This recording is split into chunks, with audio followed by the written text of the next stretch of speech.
You're listening to the Vibrant Happy Women podcast. I'm Dr. Jen Riday, and today I'm talking with three special guests about how to handle launching your teens. Stay tuned. Hi, I'm Jen Riday, and this podcast is for women who want to feel more vibrant, happy, aligned, and alive. You'll gain the emotional, physical, and spiritual tools you need to get your sparkle back and ensure that depression, anxiety, and struggle don't rule your life. Welcome to the Vibrant Happy Women podcast. Hey there. I am so excited you're here because I have a fun episode for you today. I have invited on three guests who are talking about the phenomenon, the experience of launching their kids into the world. And you might be thinking, hey, Jen, I only have small kids, or my kids are tweens. Well, the fact is, this episode applies to all of us because we are all, as mothers at least, on this progressive journey of allowing our kids to become independent humans. Humans who think and feel and want to live in alignment with what feels true to them. There are a lot of pressures from society telling us how we should parent, what our kids should know when they launch. There are also a lot of emotions that come to us as mothers when we launch our kids. So if you're a mother, this episode is absolutely for you. My guests today are Tara Romney, Natalie Bubak, and Nicole Blanc. Tara is one of the women on my team. I get to interact with her all the time, and I love and adore her. She also used to live in Madison, Wisconsin with me, has since moved to Parker, Colorado. Natalie and Nicole are both Soul Circle leaders in the Vibrant Happy Women Club. They are coaches. They are fantastic. And I'm so honored that they would come on and share their stories today. So I was talking with Nicole a while ago, and she was telling me her story of launching her first son, who just went to college in Scotland. And she said, Jen, I'm so surprised that no one talks about this, how this feels. And I thought, you're right. Nobody talks about this. So we decided to talk about it here on the podcast. I think you'll find this fun and informative. These women are amazing, and it's always fun to hear a group of women talking together. So let's go ahead and dive in. Hey everyone, I'm here with three awesome friends of mine who are going to talk with us today about empty nesting. Maybe not just empty nesting, but sending kids out the door into the adult world, whatever phase in that they might be. So I'm going to let each of my guests introduce themselves. I have Tara Romney and Nicole Blanc and Natalie Bubak. And so we'll go in that order, introduce yourselves, and then we'll talk about how you successfully sent kids into the world without having an emotional total breakdown. So go ahead, Tara. I'm Tara. I'm a mom of 5. I've sent 2 out into the world, and with my third getting close, she's a senior. And I live in Colorado. All right. Thanks, Tara. And Nicole. I'm Nicole, and I have 2 boys, and I just launched the first one about 2 months ago. And then my second son is 16. So that's also kind of the up and changing and driving stuff. Yeah, it's coming up. Yeah, Great. Thanks. And Natalie. I'm in Lincoln, Nebraska. I'm a mom of 4 that are all launched. So 2 are officially in the working world and 2 are still in college. Okay, excellent. And I have sent 2 of my 6 kids out into the world. So between the 4 of us, hopefully we can cover all the bases of what this has been like. The reason I wanted to do this topic is I was talking to Nicole recently, and she was saying that it was shockingly emotionally traumatic for her. And I remembered Tara had said the same thing when her first son left the home. And I thought, nobody talks about this. So let's just kind of share our experiences with it. So Nicole, I was just talking to you. Tell us, your son is in Scotland and you're just on the tail end. I mean, he left 8 weeks ago, 2 months ago? Mm-hmm. Okay. What has that been like for you? Yeah, it was really, like you said, it was surprising to me because I just kept thinking, how does everyone do this? Everybody, I'm not the first person to send their kid to college. And I went to college. I'm like, how did my parents do this? How did all of that? And it really did feel more traumatic than I thought, I guess. I kept crying out of the blue. I would start crying. And he's in Scotland. And fortunately, I was able to go with him to get in there. I don't know if that was harder or not to have to go and then leave him rather than I kept thinking, like with COVID, there was that question of, am I even going to get to go? And I did, but there was almost this thought of, well, if I just take him to the airport, it's not quite the same than if I actually go and get him. But I did. I got to go get him settled, and he's been there for about 2 months and is doing great. But I did. I kept crying. I kept finding myself just like my world changed. Yeah. So did you cry every day? And how many weeks did that last? You know, more leading up to it, I think. And then while I was there with him, I was there for almost a week with him. And every day we'd be walking along and we'd say something and the tears would just start to run a little bit. And he'd be like, are you okay? I'm like, yes, I'm fine. This is just part of it. And then the plane ride home, I was really grateful for that we had to wear masks, and they give you those eye masks so you can sleep so nobody could see me crying. But I think once I got home, I think it was the leading up to it more. It would be just kind of out of the blue. I'd think something and the tears would come. And then once I was home, it was probably just a couple of days, but it got better. It got better. And are you typically a crier, would you say? Mm-mm. No, I think I have a lot of emotions and I keep them all in a lot. So I think honestly, to toot your horn a little bit, I did a lot of feel it to heal it. I kept going, okay, these are these feelings. What am I feeling? Where is it? Where in my body am I feeling it? Allow that feeling, and really trying to work through that a lot so that I didn't just hold it in and explode. But no, I don't just walk around crying a lot. but yeah, it was interesting. Yeah. And that's a valid experience. You know, you had your tears before, maybe a little bit on the way home, and then you had moved it through. Mm-hmm. Every emotional experience is valid. So thanks for sharing yours. And we'll jump over to Tara. You've launched 2 kids. Tell us kind of each experience and how they're different. That might be interesting. Okay. I feel like I need to echo a lot of what Nicole said. I think there were definitely, times before anticipating them leaving, that you would get a little, I don't know if it was nostalgic or, sad, but I've kind of realized, it's a little bit of a grieving process. You're starting this new chapter. They are, and so are you, because they're not going to be there with you anymore, and so you kind of grieve a little bit. I think that's part of it. And so with my first son, my husband drove him out. We were in Wisconsin and they drove out to Provo, Utah. And so, we packed it up the car and everything. And, I got to see him drive away and, oh, now the tears are coming right now, just remembering that. And, just having a heavy heart for a few days. Oh, I'm so sorry. And then just when we would talk about things or remember funny things and, Tyler wasn't there to be there, that's when I would kind of get teary, or the kids would look at me quick. Is she going to cry? Always watching. It's making mom sad. But, it does. It gets better. And, when you stop and realize this is their adventure and it's so exciting.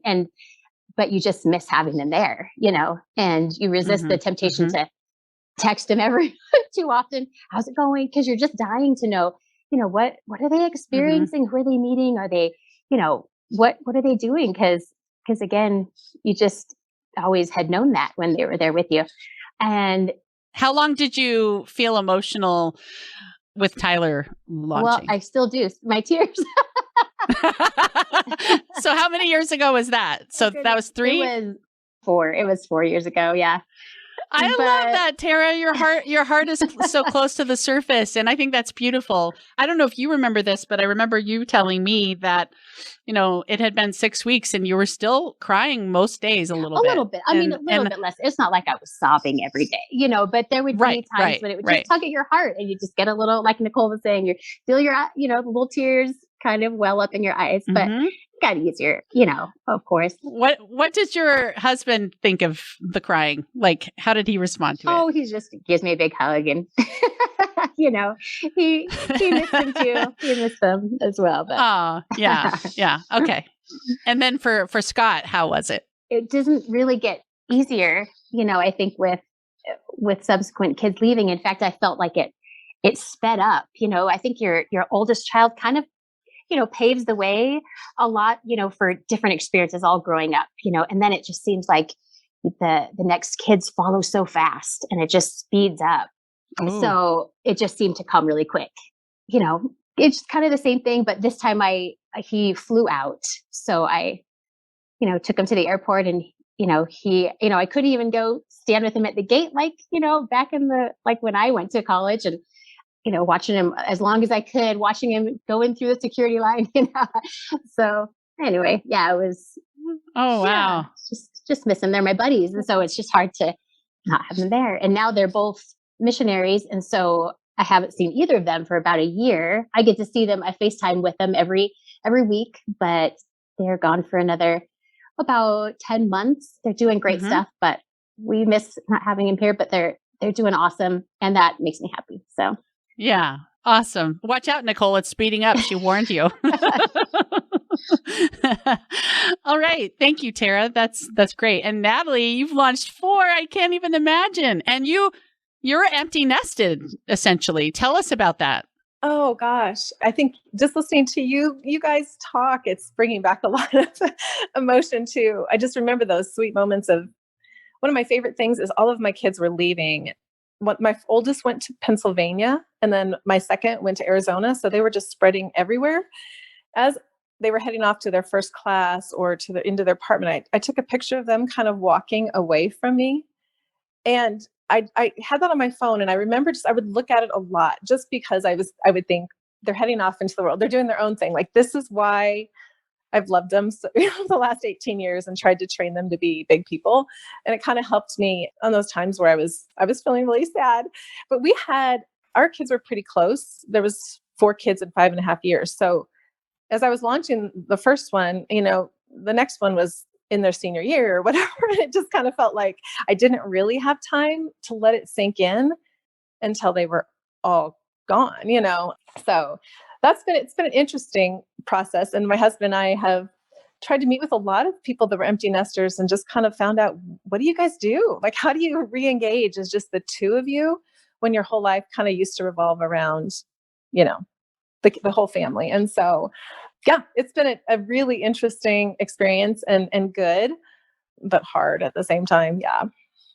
What have your friends said about how to re-engage as just the 2 of you? That's interesting. So this was one of my favorite stories. A good friend of mine said that they were counseled to just grab a legal pad and both of them write down 25 things that they would envision the 2 of them doing together, just to kind of reconnect. And then to look at each other's lists and see if there's any commonalities. And so she said, we did that and we looked down and we both had riding bikes on our list. So we went to the bike store and we both got some really nice bikes. And she said the very first time we went out together, my husband took off like a bat out of hell. And she said, I'm trying to catch up. And he kept circling back and going, come on, babe, And she said, I was crying. I was so mad because in my head, I pictured bike rides with like a little basket on the front of my, driving to the farmer's market and just sipping wine. And my husband's trying to get like 450 calories burned. And so I just thought, isn't that so true? In the midst of even finding commonalities, we still have different ways that we want to experience it. And so there's just a lot of, reconnecting and even just the things that as a young couple that you maybe enjoy doing together, you're such different people 18, 20 years later. So it is fun. So we just decided, I guess, to move a lot right now and find our own place and just, start a new life where it's just the 2 of us again. So. Oh, that's awesome. That's awesome. Yeah. I have launched 2 kids and none of it was traditional in any way. I think anyone who listens to my podcast knows that. So we kind of tried college, but it didn't work for my oldest because of depression issues. So I kind of felt like we had multi-part launches where they'd go and then they'd come back and they'd go and then they'd come back. And now my 2 oldest are both in San Francisco. They are launched. And I can't tell you, for me, I don't cry a lot. I feel a lot of relief that the stress that I experienced with them, with some of the struggles they've had, is kind of on their shoulders now. I've really passed that stress off, and I don't even feel bad about that. I would say when they first went to the wilderness therapy program, I cried and really missed them then. That was kind of my first launch when they were 14 and 16. So it's just been dragged out much longer for me. And now I feel like, yeah, they're gone. So I want to share that, not to sound like a horrible mom, but that every emotional experience is okay. And to be honest, they're coming to visit soon and I'm really excited. And I text them all the time, like you guys mentioned. So Natalie, you mentioned taking the legal pad and writing down joint ideas and finding that thing in common. So Nicole, you are single, but dating. I want to hear how you're kind of approaching what your empty nest life will look like as you launch your second child in a couple of years, what that's looking like for you. Yeah, it's very different. And, it's interesting and I'm changing a little on you here, but single, I was widowed and having my son leave, I think, Tara mentioned the grieving thing. I had a lot of the same feelings as when my husband died. And it was just this like part of my family being ripped away, which feels super dramatic. And I'm not a super dramatic person generally, but those were the feelings that kept coming up that like all of a sudden my family has changed again and how weird that is. And even though it's not, 'cause like you said, I talk to him all the time. We WhatsApp and that kind of thing. But yeah, that was interesting. And then my younger son would say, when the tears thing, he said something about driving one day and I just started crying. He goes, "That's what's going to make you cry now?" And I'm like, it could be anything. But yeah, looking at, I've got about 2-3 more years before he heads out. And I've lived in this house for 17 years now, and I'm seriously thinking a move might be in order. I don't exactly know where. I have in my head somewhere like more in nature. I'm in a pretty urban neighborhood. And so, somewhere more out on a water or something for a while. And then while my younger one's in school, it'll give me a couple more years to figure out where in the world I want to live. I have big dreams. And then I have, would I really move to Italy? I don't know, but it sounds pretty amazing. And I think having my son in Scotland and knowing he kind of doesn't plan to come back. He'll come back for holidays and things like that, but I think he wants to live far. And so that might make it a little easier for me to go somewhere else, knowing I could see him, easier, but I don't have a clear plan at this point, but dreams, big ones. Yeah. Are you adding new hobbies to your life? Do you kind of think, oh, what is my adult self? What does she look like? You know what I mean? Adult self after kids. Yeah. I do. Cause that's been for a long time. I'm like, oh, I'm raising my kids. Well, they're pretty much almost raised. So I don't have that anymore. So it is finding what's good for me and going through the life coaching. And I'm really liking the idea of more developing women's groups or being part of, something along those lines. None of it's all fleshed out, but the idea, of more women's gatherings or leading women's groups or coaching along those kind of lines. I really like the idea of that. Yeah. That's great. And Tara, it just occurred to me, Nicole mentioned moving, Natalie just moved, and Tara just moved. What is this pattern? So Tara, tell us about your kind of looking to the next phase, what that is looking like for you. Oh, that's a good question. I feel like I'm still so I have 3 at home, still trying to, get settled here and get them kind of in the groove of, what they're doing. That's kind of my focus right now. But I have been thinking lately about, I think somebody handed me a, get to know you form at church or something, where you have to write down your hobbies and your interests. And I'm like, oh boy, I really need to kind of hone in on. So you just moved, and what made you decide to move? And then also, I know you have a hobby we have in common. You have to tell us about it. Oh, right. Yeah. We both love pickleball. Yes, pickleball. we do. Oh, yes, we do. That's all I need to do when I'm retired. Seriously. Yeah. We found a place here, pretty close by that we try to get to a couple times a week. And, people just drop in. It's just a really fun community because everybody's so welcoming and come play. And so, yes, that's been super fun. So we moved about 2 months ago. My husband got a job offer within the same company, but out, in Colorado. And we'd been in Wisconsin for 25 years and we love Wisconsin. It was an interesting move in that we were very sad to leave, but also excited about a change and kind of a, a different adventure. And I grew up in Colorado, so I was excited to be back there. But there's been a lot of emotions, about, just leaving. We've set down some pretty firm roots. Well, I think they'll always kind of be there, but it's been good to, to have to be out, kind of stretch our comfort zone a little bit in being somewhere new and having to kind of make our way somewhere new and figure out things. It's been good. And the kids have been doing really well. I'm super proud of them. One of my kids in particular really had a hard time wanting to come, but was able to get there. And just recently just said, I'm really glad we moved. I really like it here. So that was good. Oh, good. Yeah. That's great. So this moving theme, Natalie, you've had a lot of moving. Tell us about that. And I'm talking about this because maybe it does kind of relate to this empty nesting phase, wanting a next chapter. I don't know. So tell us why you moved and what that's been like. So we had 4 kids, and then all of a sudden the house was empty. And I just I loved our house. I loved our kids growing up there. It had a great yard. And I just kept thinking there needs to be a family here just enjoying this place. And for me, it just kind of had, my husband and I didn't always have the easiest marriage. And I think there was just some memories there that I was ready to start the whole thing kind of over. I really just felt like God was asking us to kind of let go of that house and be willing to try something new. And so we had, as the kids had been slowly moving out, I was giving them all of our furniture. So, like the couch downstairs kind of smelled like the boys' feet when they came home from basketball practice. And so he would take the couch and my daughter, had a coffee, whatever. And so next thing you knew, when we went and put our house on the market, you guys, we had like our bed and our kitchen table and like our dressers. It was basically the house had been cleared out and we were just really wanting to let go of things.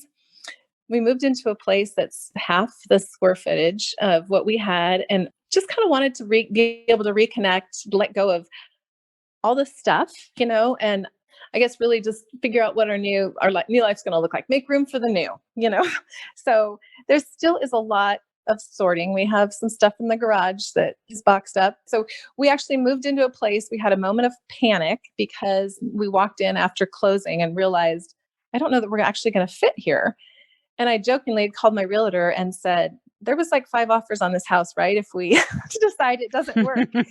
And she actually called me 20 minutes later and said she knew somebody who had been bidding against us and would love the house. So she actually came and looked at it again and we sold it to her the day we moved in. I love this story. So we had 8 weeks to find something new. So anyway, it's been a really fun thing, I think, for my husband and I to go through together too, because all the creature comforts we kind of had to let go of. And my husband was so great. About just saying, wherever we are, it's going to be awesome. We don't have any grandkids or any in-laws in the picture yet. So maybe someday we'll buy the house where all the grandkids can gather. But for now, we just love the small footprint and the ability to leave whenever we want and go visit people. So that's kind of how it started. And it has been chaotic, I'll have to admit. I don't recommend moving twice in 2 months. Oh my goodness. Well, thank you for sharing that. I love that story. Yeah, 3 houses in about 3 months. That's good. So one more piece I want to go around one last time, identity. We each at some point had a role as a mom and we begin to launch these kids. I sometimes wonder if part of the panic and emotion is the loss, not just of the children, but of the relationship and of the role of being a mom. So Natalie, I want to start with you on this one. You have fully launched everyone. What do you call yourself now? What did you used to call yourself? What do you call yourself now? What's your primary identity? I would still say my identity is a mom. And by that, I mean, it just means my responsibilities have changed. Like it's still probably my greatest joy in life is watching my adult kids thrive and fall down and make their own choices and get up. And I just love the people they've become. I love, I can't wait for them to come to our new house and celebrate the holidays together. That's just, so I would still say that would be, I don't know. I hope that, for me, that's, I guess how I would identify it. I still feel that. And I still am really proud of the people that they become. It's just been interesting. I want to put a plug in for this book that I read with some friends, and it's called Doing Life with Your Adult Children by Jim Burns. And the subtitle is Keep Your Mouth Shut and the Welcome Mat Out. Just kind of reminding myself, how much my role has changed. I'm no longer, in charge. But you still are like there to encourage them. And then, you're always available if they ask for help. Like somebody had told me once that you're like a mentor only when they ask for it.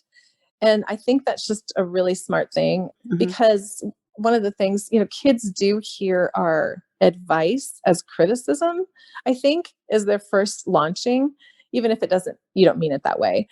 It's just the way it plays itself out has changed for me. So you're the mom hostess instead of the mom advice giver now. Yeah. Yeah.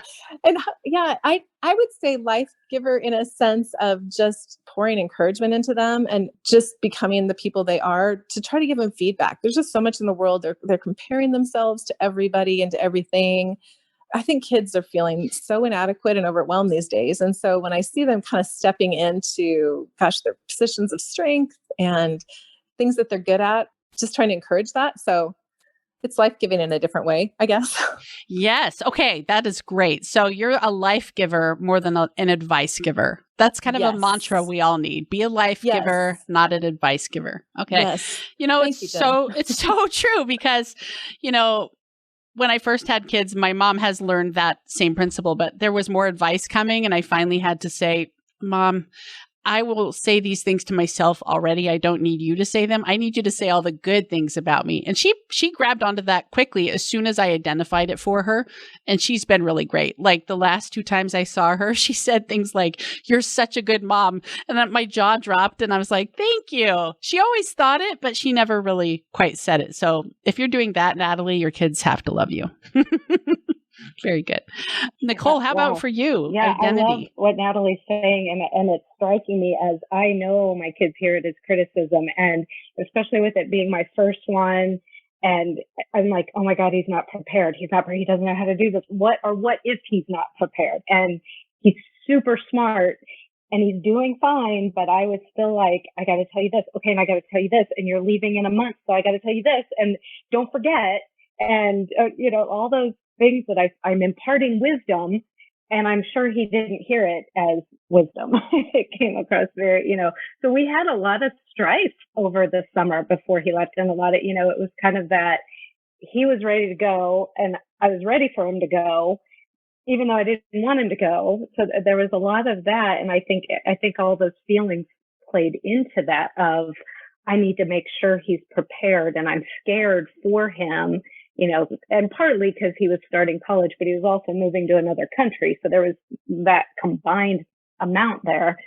So yeah, that's speaking a lot. What Natalie's saying, I'm hearing a lot, and it's so hard. So, to answer your question on my role now and my identity now, I do still have the one at home. So I am still mom, but he's also very mature and growing. And like I said, driving now, so he can take himself where he needs to go. So my taxi role has fallen off my, identity or my role list, and it's really changing. So, I regularly go through what do I want? Who do I want to be? What's important to me? What are my values? And, all the things we've learned in coaching and club and all of those. And I don't have an answer. I think that's the thing, is I'm always seeking and haven't landed on anything particular.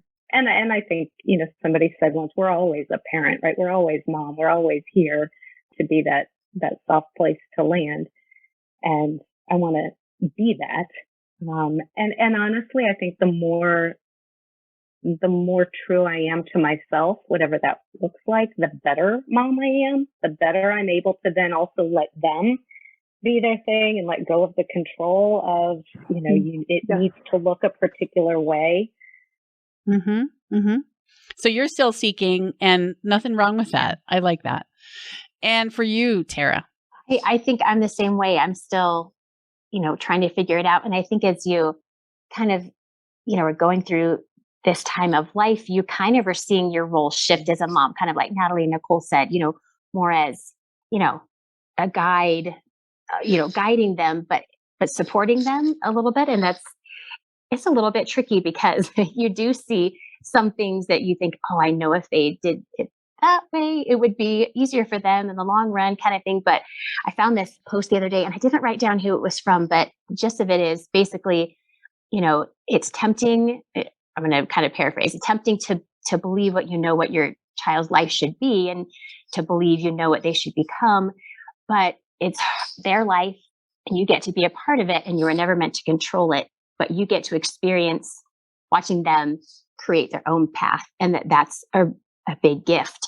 And that was a kind of a good mindset shift for me that, I think growing up when we have little ones, they're kind of a little bit almost like appendages of you, like they're part of your life and you kind of do your thing. But as they grow, and especially this time when they're leaving home and things, you realize, wow, you've helped this person grow and guide them, but now they really are kind of taking off on their own. And, when you kind of step back and say that actually is a real gift to see, what are they going to do? Who are they going to become? And now I'm trying to see that a little bit earlier and with my other kids so that I can be more of a guide for them and not telling them what to do, basically, if that makes sense. So I'm still trying to figure out my identity there because it does shift a little bit into that mode where you're launching them off. So that's well said. And for me, I have been on a journey of learning to really see the good in my kids. And sometimes I think my oldest, with the struggles he has, he doesn't have a big social group currently and hasn't for a while. I know that I am the one, maybe with my husband, we are the two people on this planet that can, like Natalie said, be the life givers for him and to see his greatness. And my greatest intention for all of my kids is to increasingly see their greatness, speak about their greatness, help them see that amazing version of themselves and step up into it. And that's not easy as parents when we're trying to launch them and help them adult. It's a fine line. So that's my intention for the future. Well, any last little nuggets of advice either any of you want to share with our listeners before we close up? I was just going to say really quick, just enjoy all the time that you have with your kids. And there can be frustrating days and hard days, especially as you're filling out college applications or, getting all of that, stuff, but just to enjoy that time because it does change a little bit. And not that it's necessarily all a bad change. It just changes. So just enjoy the time you have with them. Mm-hmm. Good advice. I like what you said. It's their path. And one of you said that, and we get to kind of be along for the ride, right? Let them choose and we support. Mm-hmm. Be the support, the guide.